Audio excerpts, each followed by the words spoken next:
风拂荷塘，自留一抹清香。大家好，欢迎来到河上清风。我叫张清霜，是茅山派第48代传人，同时也是却因为窥探天机导致命中缺钱的可怜人。为了改变命运，我瞒着第47代传人，也就是我亲爸张天一同志读了金融专业。为了这事，张天一同志差点把我逐出师门，要是那样就太好了。可惜张天一同志意识到我铁了心要跟金融死磕到底后，退一步让我在祖师爷面前发誓，金融可以学，捉鬼降妖也不会断。迫于形势，我答应了，但我耍了点小聪明。我又没在祖师爷面前发誓，捉鬼降妖接单非得线下交易不可。最近直播很火，我也学着直播，还选了最像骗子的招魂，主打的就是一个劝退摸鱼。结果失算了，直播确实很火。第一次直播遇到首富之子，第二次遇到影后寻夫，因为这两人，我的招魂直播间彻底火了。现在网上一大堆粉丝网友等着我第3次开播，这太吓人了。我果断放弃直播这条路，决定去摆摊算命。摆摊也是有讲究的，别人愁生意差，我怕生意好。我来到本市赫赫有名的神棍一条街，也被本地人戏称骗子一条街的天桥底。这一整条街都是算命算卦看风水。我在街尾最角落的位置放下我的小板凳，我刚坐下，旁边摊位上的大爷就目光灼灼地朝我看来，张口就说：“姑娘，我看你印堂发红，面泛桃花，你要不要算一卦？不贵的，只需25。我犯桃花，这很难评。或许是看我沉默太久，大爷咬咬牙，主动降价，算你好运。今天我还没开张，少收你5块钱，来算一卦吧。大爷，你这样真的很像骗子。还有，你能不能尊重一下我？大爷，我跟你是同行。”我举起从垃圾堆里捡来当招牌的纸壳板给老头看，上面写着1万1卦，全知全能。大爷眯着眼，在看清纸壳上面的字后，倒吸一口气：“姑娘啊，咱不能这么黑心啊！这整条街最厉害的赵大爷也才收100，你一来就是1万，这被警察逮住是要吃牢饭的呀！而且你这样是没有哪个傻子会找你算的，还全知全能，吹牛也不是像你这么吹的。咱主攻一项就好了。你看我就主攻算姻缘，要不你给我20，我教你套忽悠人的话术。”大爷真是个乐于助人的大爷，听到他这么说，我就放心多了，要的就是这种效果。我在大爷期待我给钱的目光中坚持自我，一毛不拔。大爷眼看从我身上赚不到钱，刚好又有一个人逛到他摊位前，他果断放弃我，冲着那人招揽道：“这位先生，我看你印堂发红，面泛桃花，你要不要算一卦？不贵的，只需25。”而我则喜滋滋地坐在小板凳上看起了书，毕竟我是立志要翻烂专业课本，早日学会钱生钱，改变命运，成为富婆的女人。结果事与愿违，我才看了一行字，头顶就传来一道有气无力的询问声：“你真的什么都能算吗？”卧槽，1万1卦都有人要算。我抬头看向面前的人，看清他的脸，还有他那眉间浓郁的黑色死气后，心里又是一声卧槽。这不是我曾经奉为学习榜样的偶像，前金融天才陆云杰吗？之所以说是曾经，是因为前2年的陆云杰还是一个在金融界逢头必胜的天才大佬，那钱如流水般的流入他的口袋里，馋得我眼泪从嘴角流。但这2年，陆云杰接连投资失败，从神坛跌落，沦为万人潮。之后，陆云杰很少出现在公众视线里，风光时低调，落魄时更甚。我知道他长什么样，还是因为学校优秀毕业生墙上有他的照片。当时看他的面相，他就是一个妥妥的富贵相。现在再看，他的面相已经发生了变化。但以上这些都不是重点，重点是我偶像他身上怎么会有5个小鬼在吸他的运？嚯，又来了票大的！我沉默的太久，要是正常人看到我这个反应，大概率是转身离开，然后就没下文了。但陆云杰不愧是我偶像，他不是正常人该有的反应，他非但没走，反而直接扫码付了1万块，随后在我摊位前的小板凳上坐了下来，静等我回神给他算一卦。虽然我招牌上是还写着先付再问没错了，只是他这坐下来后眼神放空，走神的比我还厉害的模样，看着不像是来算卦的，更像是花1万块找个清静的地方发呆。旁边摊位的大爷看到陆云杰出手如此阔绰，震惊了，然后果断厚脸皮要抢我生意。帅哥呀，我也什么都会算，还算得比他准，经验比他足，你找他还不如找我，我还比他更便宜，不收1万，只要9900。你想算什么尽管问，算不准我给你退钱。大爷不讲武德，跟我恶性竞争，还漫天涨价，从25涨价到9900，呸，不要脸！他边说着，边热情无比地拽着陆云杰的胳膊，打算强行将他拉到自己的摊位去。我真的要生气了，我拽住陆云杰的另一边胳膊，跟大爷battle。你说你比我会算，那好，我问你，你能算出他是谁吗？这大爷被我的话问傻眼了。我再接再厉，继续问道：行，这题你不会，那我再问你，你能算出来他今年几岁吗？啊，大爷又答不上来，额上已经开始冒汗。这也不会，好吧，那我再给你最后一次机会，你知道他是从哪所大学毕业的吗？最后的问题，大爷还是答不上来。事不过三，我是不会再给大爷机会的。我把陆云杰的胳膊从大爷的魔爪中解救出来，按着他的肩膀，让他重新坐回小板凳前。大爷被我3连问，全部答不上，气到恼羞成怒。眼见大客户离自己越来越远，他气不过的反问我：你光会问我，难道你就算得出来了吗？大爷说这话看我时的眼神，赤裸裸的写着大家一样是骗子，谁比谁高贵。我冷笑，骄傲地打脸大爷。他叫陆云杰，今年28，本硕连读毕业于某大金融系。我话一出，大爷跟陆云杰都露出同款惊讶脸。大爷看向陆云杰问：他算得准不准？陆云杰看向我问：这都能算出来？面对前偶像的询问，我露出一个不失礼貌的微笑，诚实道：不是啦，学长，我是小你5届的学妹。看在我是学妹的份上，陆云杰还是把这单买卖给我做。当然，还有一个重要的原因，就是他兜里没钱了。陆云杰把自己仅剩3毛的余额给不死心的大爷看，大爷看他的眼神顿时从看香饽饽变成看傻子。解决了大爷这个抢客户的，我终于可以坐下来好好跟陆云杰聊一下了。我盯着他的面相看，越看心越痛。我前偶像之前那多富贵的面相，却硬生生的被破坏殆尽。兴许是被我瞅一眼就叹一声气的反应给整得心里发毛。陆云杰不由自主地发问：学妹，我的问题是很严重吗？我闻言盯着他的脸看，别人肉眼看不到，我却看得清楚他脸上弥漫盘绕着的黑气，那是将死之人才会有的。问题不大，我先帮你算一卦。说罢，我熟练地拿出龟壳跟3枚铜钱算卦：夏离上坤，地火明一卦，日没入地，光明受损，火入坑中，阳气被阴气所伤，主大凶相。连卦都这么凶。我看着他身上趴着的5只西运小鬼，每个人的身上都有3把阳火，头上双肩各1把。而现在陆云杰身上的3把阳火早就熄灭，不然这些西运小鬼也不敢靠他那么近。但卦象上的阴不只代表这5只小鬼，结合陆云杰肩门上的桃花纹看，卦象上的阴还代表女性，败财桃花劫，命丧美人怀。说完，我自认为含蓄的真心建议他：学长，你对象克你，要不你考虑分个手。见识过池灵的恋爱脑，我明白爱情会让人降智，但陆云杰却一副被我冒犯到的样子。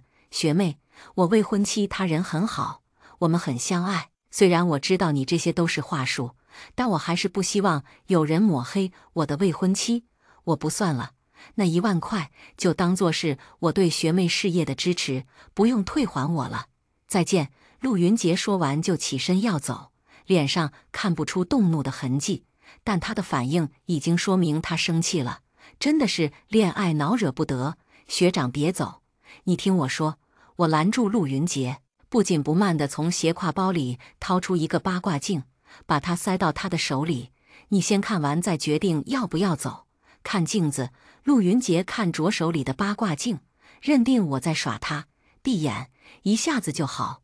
我没有过多解释，看陆云杰不肯配合，索性直接手动帮他合上眼，念了句：天清地明，阴浊阳清，阴阳分明，开乳法眼，法法奉行，急急如律令。然后左手食指压着中指食指，另外2指横向从他左眼划过一条直线，在陆云杰耐性耗尽之前帮他开了阴阳眼。在他睁开眼的同一时间，我抓住他拿着八卦镜的手，将八卦镜的镜面对准他的脸，说：好了，现在你可以看看趴在你头顶双肩上的是什么。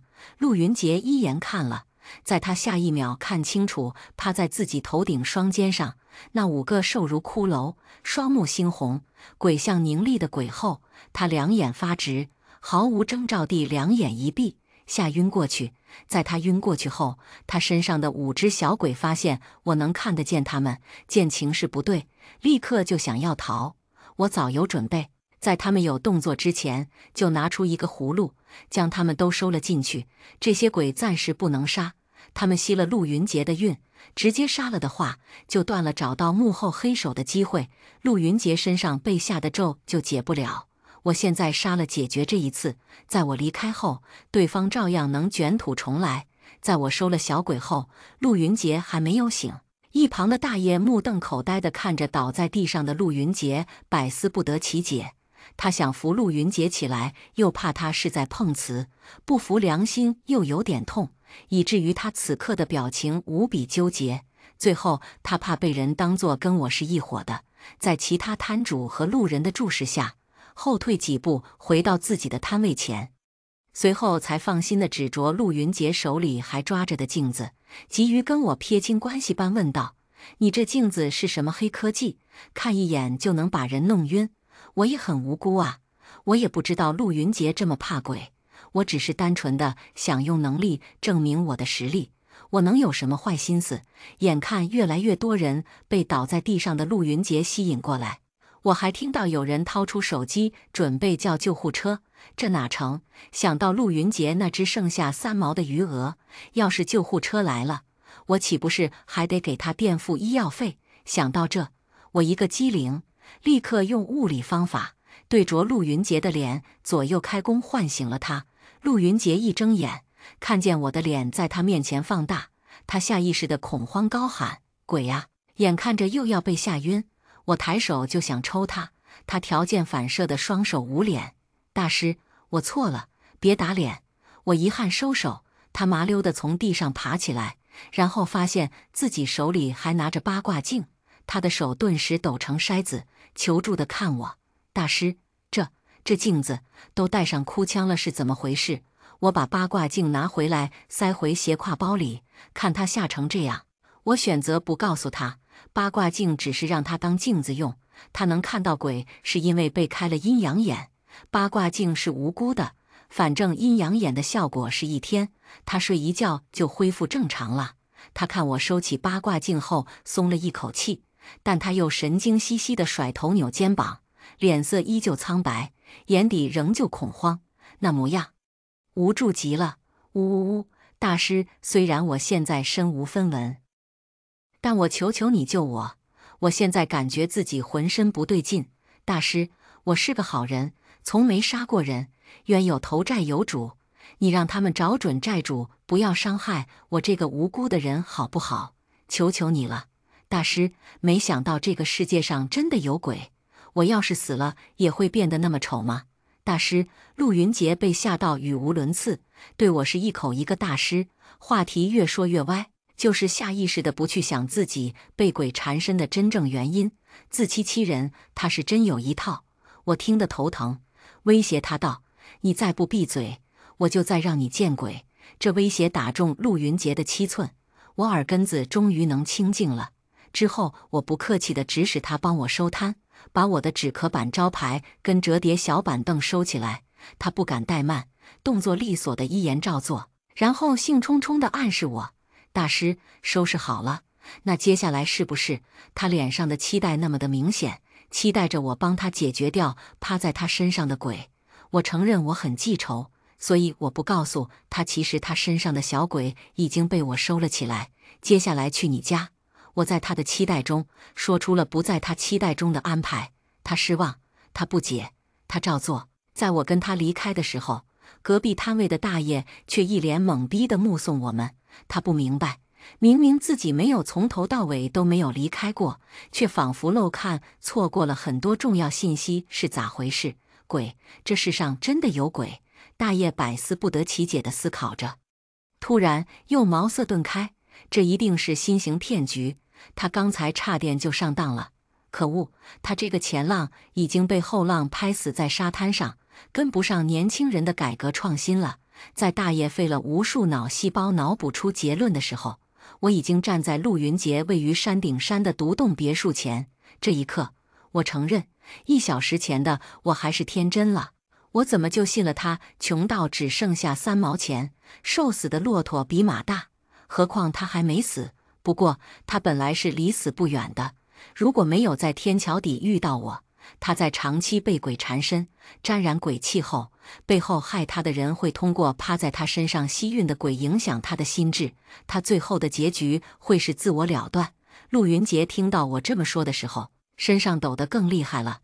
他说自己今天也不知道怎么回事，脑子里就只有一个念头，他觉得自己活得好失败，自己辜负了那么多人的期待。他不配活着，他要去找个有水的地方结束生命。他本来是要去江边的，但去江边要经过神棍街。这不，快走出神棍街的时候，那么巧就看到我那1万1挂4个字，让他想起来自己卡上的余额还剩1万。钱嘛，生不带来，死带不去。临死前把这笔钱花掉，他也能走得安心，神特么的走得安心。跟无形炫富的人聊天真不愉快。这种不愉快的心情，在我怀着羡慕嫉妒的心情踏进别墅，看清里面的风水布局后，就无缝衔接地转变成对他的同情。陆云杰观察入微，见我站在大门口没进去，还对他表露同情。他像是联想到什么，脸色白了又白，身体抖得更厉害，抖着声音害怕极了。他小声问我：“大师，难道里面有更多那玩意？鬼吗？”我大声反问。我这不是恶劣，我是煞费苦心的帮他练胆子。可惜陆云杰没有体会到我的良苦用心，他一副快要被吓晕厥的模样，急得捂住我的嘴。大师，小声点，别吵到他们呀。被捂嘴的我，大胆，他怎么就不明白？我比鬼更可怕，他连我都不怕，却怕区小鬼。别怕，你的别墅很干净，没有那玩意。我扯掉他的手安抚他，在他松了一口气的时候，又说道：“但你这的风水布局比鬼更可怕。”陆云杰闻言，一口气上不来，差点被自己的呼吸呛死。他看着自己在巅峰时期花大价钱打造的豪华别墅，陷入了沉默。在今天之前，他很头铁，从不信玄学风水，因为那是封建迷信。但现在，他看着这幢被我点评为风水布局比鬼还可怕的别墅，他有股想要炸平重建的冲动。哦，忘了，他身无分文，没钱重建。在他绝望之时，我已经走进别墅。我边走边摇头，越看越心惊。回头看紧跟在我后面的陆云杰，忍不住感叹道：“你还挺命硬，谢谢。”陆云杰表示不知道该说什么。遇事不决，先道谢就对了。不用谢，帮你改风水是另外的价格哈。我公事公办，不带私人感情，铁面无私的声明，主要是怕他到时候赖账，那我怎么办？陆云杰很上道，忙不迭的保证：“必须的，就是我能不能先赊账？”陆云杰越说越小声，脸都红了起来。显然他也知道自己提出赊账很过分，但他却不知道，我就等着他这句话。谈赊账多伤感情，学长你的能力我是非常肯定的，不如你以工抵债帮我理财如何？没想到学妹还能这么看好我。陆云杰不知道我的邪恶用心，闻言疯狂点头，差点感动哭。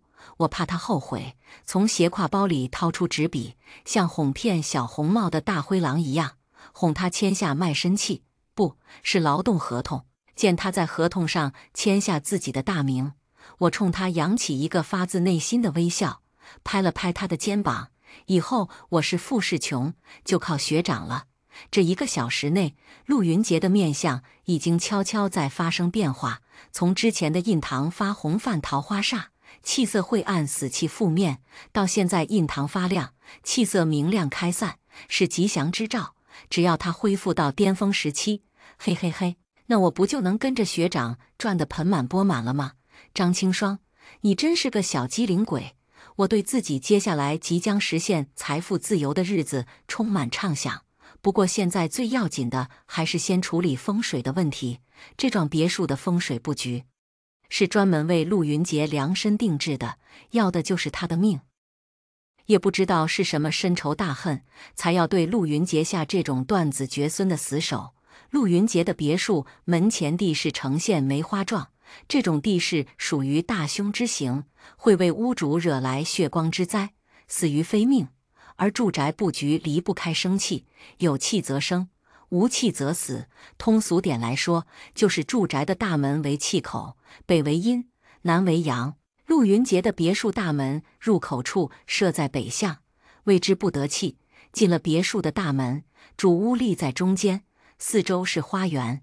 这个设计本身没有问题，有问题的是主屋前花园挖了一个反弓形的观赏鱼池，这在风水学中叫反弓水，也叫无情水，主破财损丁，家业败退。这还没完，布置这个风水局的人怕陆云杰不够惨似的，还多挖了一条够引水横穿前花园，主打就是加强版的钱财败散，横祸连连。再加上别墅面积大，是大多阴，多阴则绝，长期住在这里，再好运的人也得倒大霉。除了以上这些，我还在别墅的地支7方位挖出死人谷，这7个方位跟陆云杰的八字相克，形成绝杀阵。长期身处在绝杀阵中的人会被消耗掉本身的气运。如果说之前我只是点评那些建筑设计说风水布局不好，陆云杰还能心存侥幸的话，在看到我挖出的死人谷后，他就彻底相信我说的话。此刻的他已经心如死灰。我看完他别墅外围的布局，坐在屋内客厅沙发喝了杯水解渴后，才后知后觉地问一句：你这别墅是谁设计的？陆云杰脸黑如墨。我未婚妻。正当陆云杰说完，身后传来一道妩媚的女声：阿杰，你什么时候回来的？他是谁？听到这道声音，我跟陆云杰两人对视一眼，在我的眼神暗示下，他站起转身，故作镇定地开口：宝宝，你怎么在这？我不能在这吗？他不答反问，继续逼问陆云杰：你还没说他是谁？他是。比起女人的强硬，陆云杰显得就很弱势，下意识地选择回答他的问题。但陆云杰再傻也知道不能直说我的身份，一时吞吞吐吐地说不出个所以然来。面对陆云杰这样的态度，女人怒了，穿着高跟鞋的她扣地疾步走近。随着她的靠近，我才闻到她身上散发的一种味道难闻的香水味。在她走到我的面前，我抬头跟他的视线对上，在看清他的样子后，我对陆云杰的同情又多了几分。同时，他也在看清我的样子后，惊呼了声是你后，毫无废话地转身就跑。看来是知道我，但对他我却没有印象。不过这不重要，重点是他想逃，我可不答应。我立刻从斜挎包里掏出定身符朝他甩出，他反应极快，像是背后长了眼一样躲开定身符。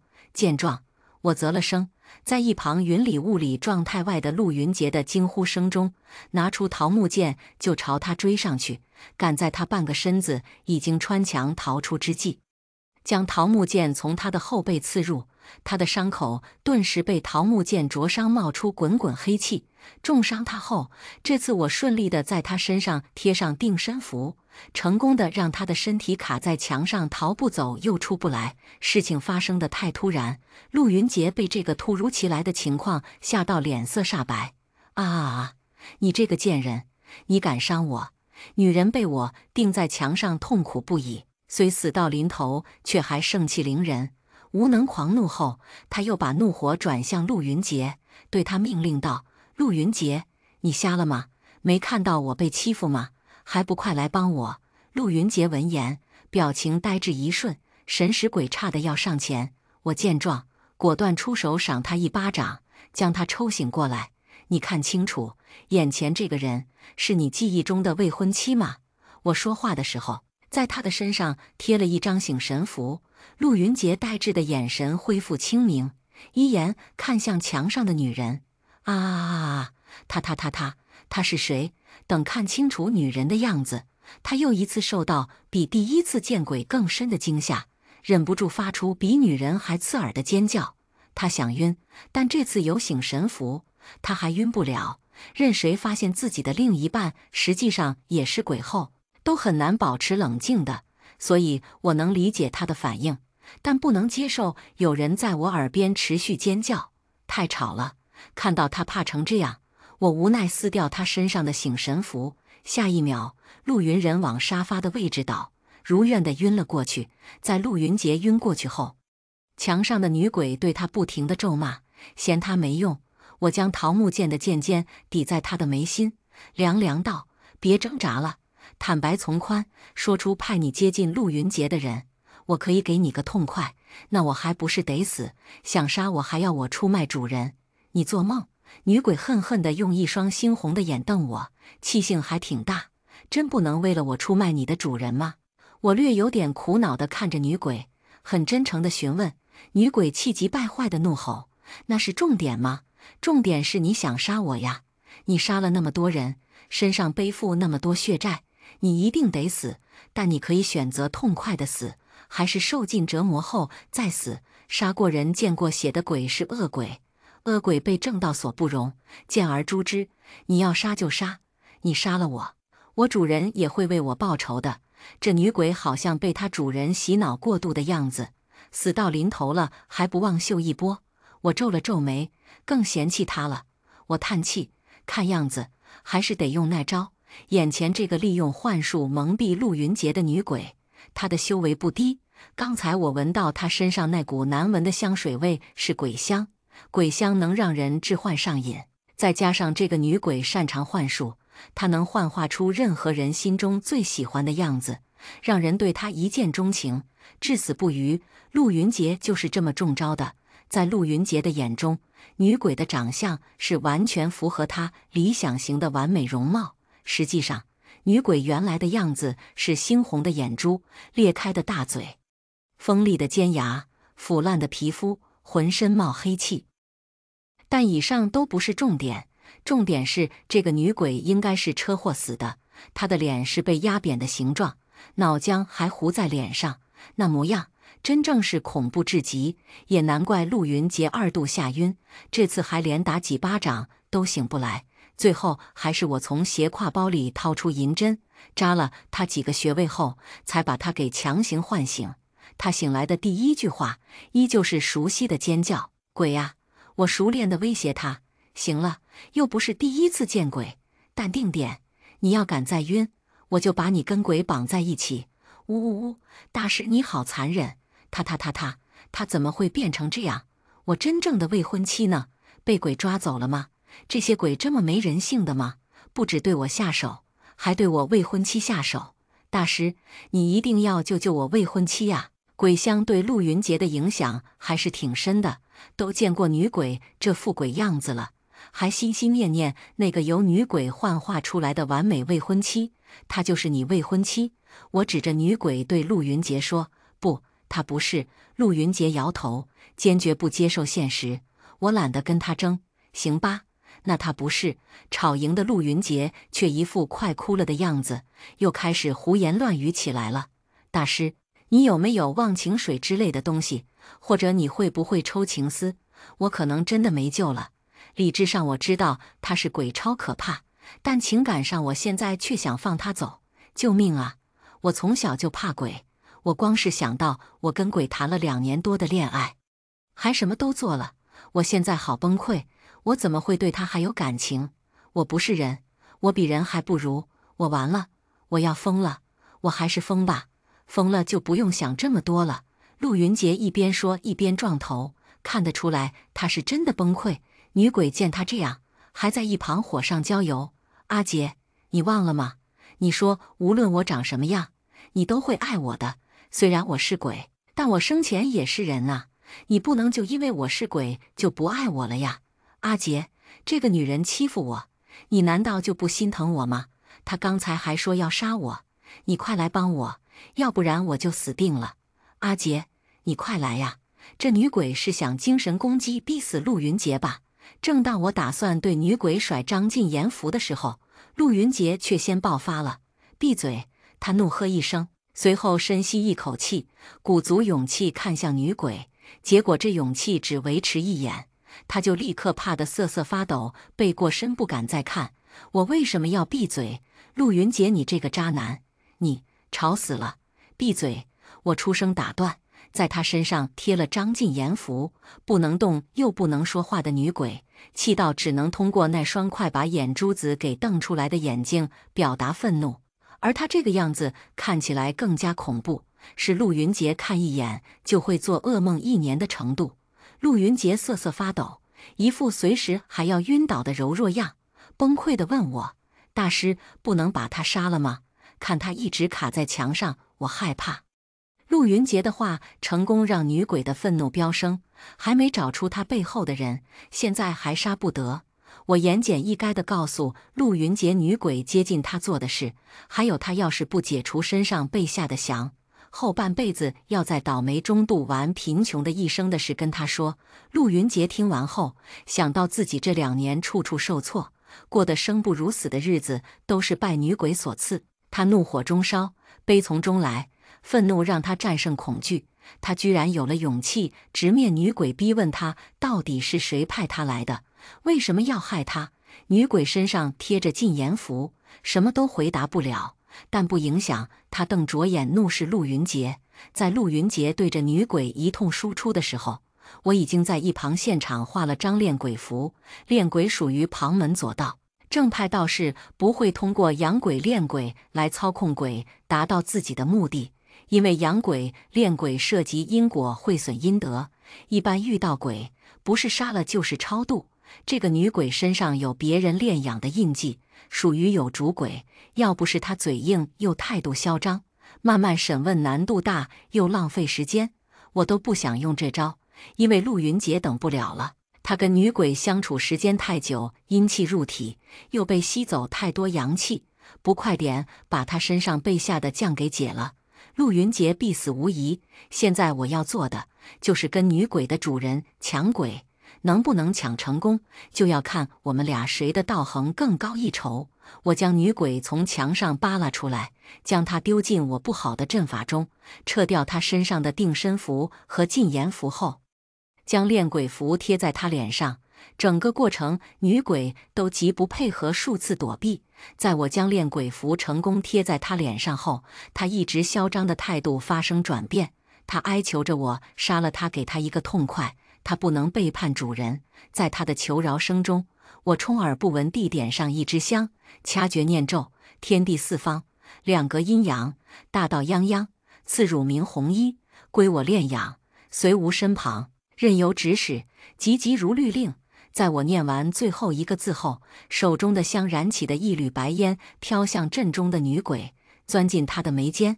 下一秒，女鬼像在经受酷刑一样，鬼哭狼嚎，捂着头痛的在地上打滚。这是她的主人发现我要抹掉她留在女鬼身上的印记后，在另一边施法阻止我。女鬼被我俩争夺着，魂体被撕扯，自然万般痛苦。而随着女鬼动静越大，我手中的香也燃得更快，越来越多的白烟钻进女鬼的眉间，一直到我手中的香灭，贴在她脸上的练鬼符融进她的眉间，结印成功了。女鬼还倒在地上，魂体不稳。我没给他喘息休养的时间，立刻驱使他带我去找他的前主人。女鬼不情愿，但在我的法力镇压下，她没法反抗，只能听从命令说出一个地址。尽管我跟陆云杰用最快的速度赶到女鬼说的地址，还是被那个人给逃走了。唯一幸运的是，对方逃得太仓促，也可能是怕我穷追不舍。那些他用来对陆云杰下降的血液和头发都没有带走。拿着陆云杰的血液和头发，我把之前从陆云杰身上逮到的五鬼放了出来。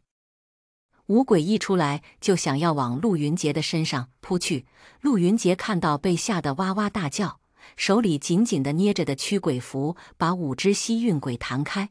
五鬼接近不了陆云杰，本能地在屋子里乱飘，最后被陆云杰的血液和头发吸引，纷纷扑了上去。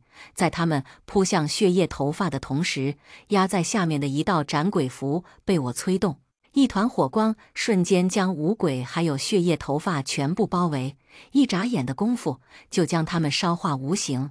处理完他们后，我将目光移到女鬼身上，接下来轮到你喽。女鬼被我的话吓到想逃，但因为身上有我的印记，她被迫听我命令，站在原地被我贴上斩鬼符。但杀她之前，我让她画下自己前主人的画像。画像的人我没见过，让陆云杰看，陆云杰也说自己没看过。找人的事暂且先放一边，我对着女鬼念遣放往生咒，断了我跟她之间的联系。天地无极，莫唱阳关，惊魂惊魂，任意往还，我你断绝，无爱无牵，急急如律令。念完遣放往生咒之后，早就做好准备的女鬼还不死心的要逃，结果刚移动就撞上阵法被重伤。在他意识到只要我铁了心地要他死他就活不成后，他看向站在我身后沉默看我忙活的陆云杰：“阿杰，救我！”女鬼向陆云杰求救，让我震惊。他把陆云杰害得这么惨，心里没点数吗？但我更多的是好奇，想知道陆云杰是什么反应。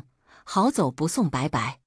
陆云杰的反应很直接，说完立刻催我：“大师，你快动手啊！”为上一刻期待的我感到无语，我到底在期待什么？爱情这东西是我能随意揣测的吗？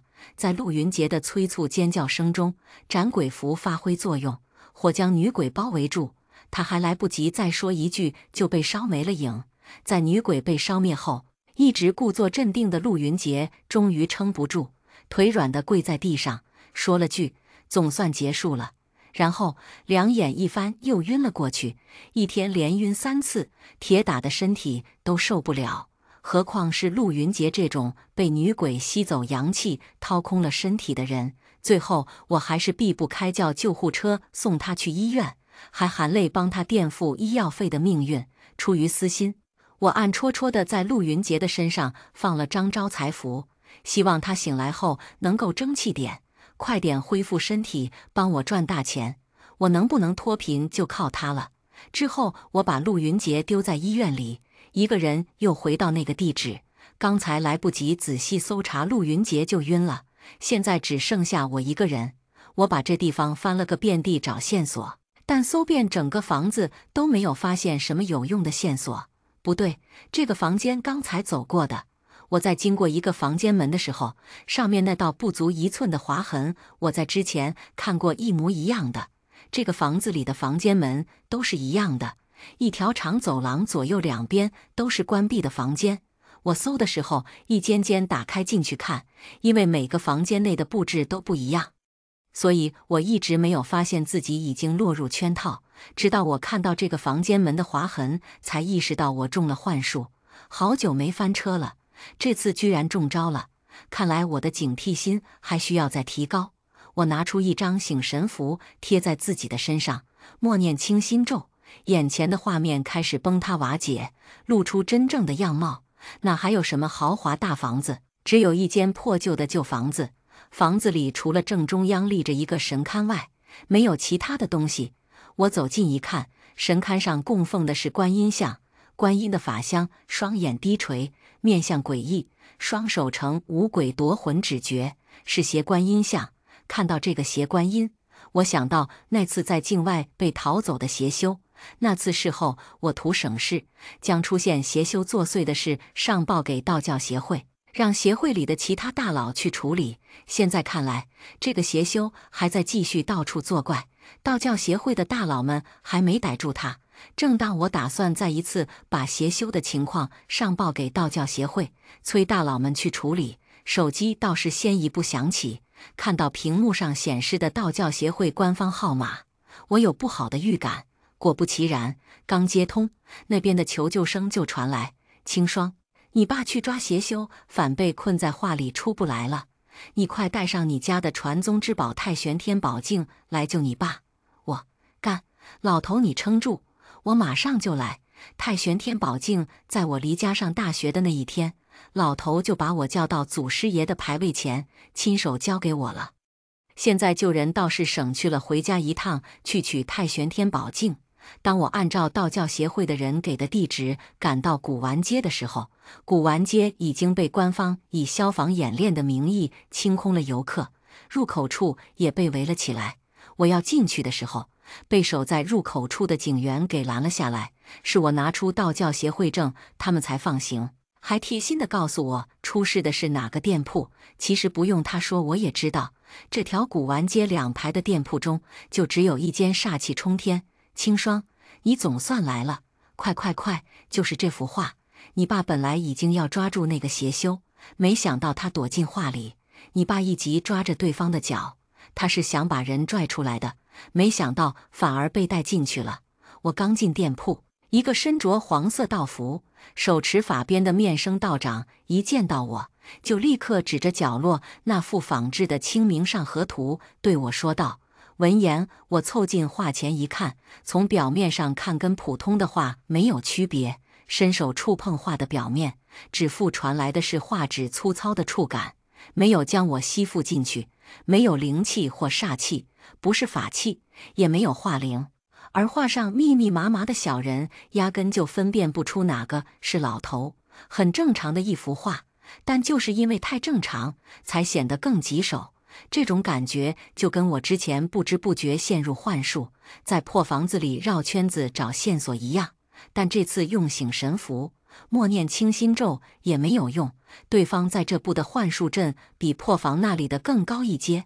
不过只要是阵，就一定能破。我拿出罗盘，罗盘上的磁针却静止不动。见状我也不慌，拿出太玄天宝镜。太玄天宝镜能照彻万物，镇魔化煞，除鬼驱邪，是第1代祖师爷传下来的法器。我将太玄天宝镜抛向上空，口念破阵诀：天地无极，乾坤借法，镜照万物，无所遁形。急急，口诀还没念完，一道凌厉的阴风从背后袭来，我被迫停止施法，侧身躲避偷袭。在我躲开第1下，偷袭我的人没给我喘息的机会，出招更加狠厉急速，鞭子灵活地挥动，发出破空声。这要是被抽中一下，那还不得皮开肉绽，痛死人。幸好我早就有所防备，每一下就轻松躲开。还在对方想抢夺太玄天宝镜的时候，凌空一脚将他踹飞，重新将太玄天宝镜妥善放回斜挎包里藏好。对方看到我游刃有余的闪躲，脸上也没有惊讶，意识到自己的算计早就被我看穿，顿时恼羞成怒地问：“你什么时候知道的？从你安排的假警察在入口拦我开始就知道了哦。”他的演技不行，太拙劣了。我笑脸盈盈，好脾气地回答他，末了从斜挎包里掏出一沓符箓，宣布道：“那么接下来就该轮到我反击了。对付同行，当属雷符最好使。我别的不多，高阶雷符管够，任凭对方机关算尽，也算不到最后会败在雷符下。在他被雷电轰炸的倒地不起，只能用一双不甘的双眼瞪我的时候，我居高临下的看他，道：“正道不修，修邪道，借再多人的运，你也成不了仙。用你的命，向被你害过的人好好忏悔吧。”说罢，我再一次拿出太玄天宝镜，这一次没有他的阻止，我顺利地念完口诀，太玄天宝镜悬空在我俩的头顶上，发出柔和的金光，金光在空中荡出层层光圈，将我俩从头到尾的扫过一遍又一遍。金光扫过我身体的时候，我感觉到一阵很舒服的暖意。不，倒在地上的邪修却痛苦万分，用尽全力在地上攀爬着，试图远离被光圈扫荡到的位置。太玄天宝镜的金光可不是随时都能照得到的，可以除邪化煞也。他怎么就不知道珍惜呢？我为他的不识货感到痛心，甩了一张定身符到他身上。丫头呀，别玩了，快来为我松绑。正当我还想好好折磨这邪修的时候，屏风后传来一道中气十足的声音。我快速走了过去，看到被捆成粽子，毫无形象地倒在地上的张天一同志，顿时笑出了声，哈哈哈哈！老头，想不到你也有今天，你怎么阴沟里翻船，连个邪修都搞不定了？在他的怒视中，先掏出手机拍了几张他的糗照后，才松开捆在他身上的麻绳。说到这个就气，也不知道他怎么混进协会的。老子追杀他到这，他早就设好陷阱，在这等着我。那是你笨，我就没这么容易上当。我自动忘记我在破房子也上过一次当的事。闭嘴吧你！等我扶着老头从屏风后出来的时候，太玄天宝镜已经不再发出金光，地上的邪修也已经咽了气，可算是解决了这个邪修。我看向还气着的老头，打商量地问他：老头，我干这一票大的，怎么也得让我休息个10天半个月的吧？把人当驴使也得让人喘口气的，我这柯南体质都快要累死了。你在开什么玩笑？你问问那些作祟的妖魔鬼怪，会不会等你休息够了再出来作怪？休息是不可能让你休息的，你就死了这条心吧。这里不用你了，你滚回你的学校去，明天记得也要再接再厉。好残忍的话，跟他的嘴一比，邪修都显得和蔼可亲了。我毫无负担地把后续善后的事丢给老头，哭唧唧地离开，同时心里求祖师爷保佑，明天不会再这么倒霉，碰上这么累的活。不对，是以后都不要碰上这么累的活才对。今天的故事就分享到这里了。如果您喜欢这个视频，请为我点个赞和订阅。如果您有任何建议，都可以在评论区留言告诉我。希望今天的故事在你心中留下清香。我们下期视频再见。